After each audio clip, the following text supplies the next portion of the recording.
You know, people always think selfishness is a victimless flaw, like it's just a personality quirk.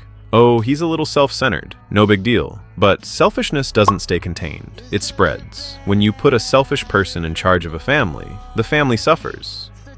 When you put a selfish person in charge of a company, the workers suffer. And when you put a selfish person in charge of a nation, well, eventually, everybody suffers except the guy at the top. That's the part people miss.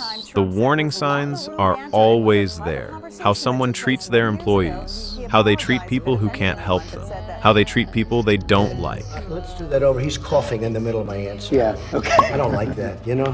Then your chief of staff. If you're gonna cough, please leave the room. Get a shot of, and I'll come over here. You just can't. Just to change the shot. Okay. Sorry. How they react when asked to sacrifice something for someone else. I think I've made a lot of sacrifices. I work very, very hard. I've created thousands and thousands of jobs, tens of thousands of jobs. People see those things and think, that's just his personality. No, that's character. And character doesn't magically improve when someone gets power. It gets amplified. Are you committing to releasing the full video? Didn't I just tell you that? You said that it was up to You're the most Secretary Hicks. obnoxious reporter in the whole place. So, when sailors are fed scraps while politicians pose for cameras, when detainees are fed spoiled food and paid $1 a day to clean the facilities they're being held in, you shouldn't be surprised. A selfish heart doesn't become compassionate when it gets authority. It becomes more selfish.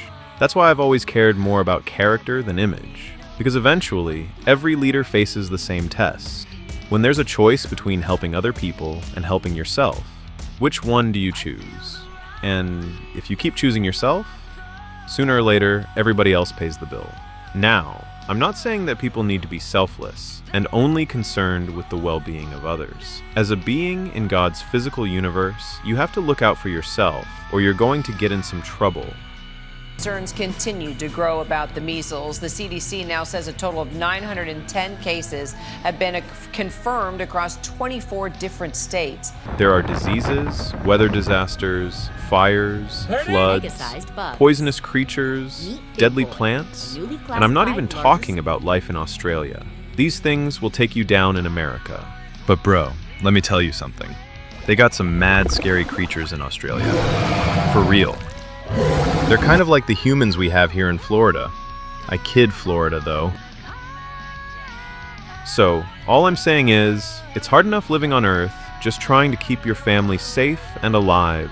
So instead of humans making life harder for each other by being selfish, we need to help each other out. Remember, we are here to learn how to share resources, not hoard them. It's okay that you made a mistake. We all do. But don't make the mistake worse by supporting policies that are destroying the country.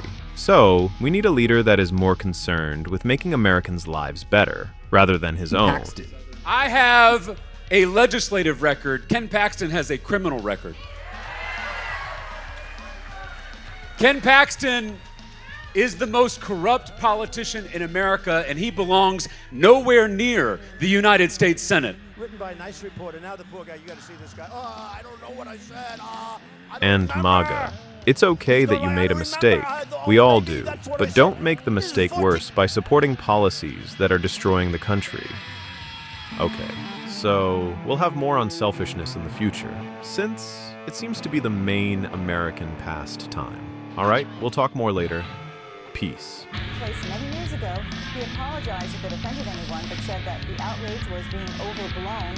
Meantime, reporter Maggie Haberman of the New York Times reported recently that as far back as last January, Mr. Trump, as president-elect, began raising the prospect that it may not have been him on the tape after all.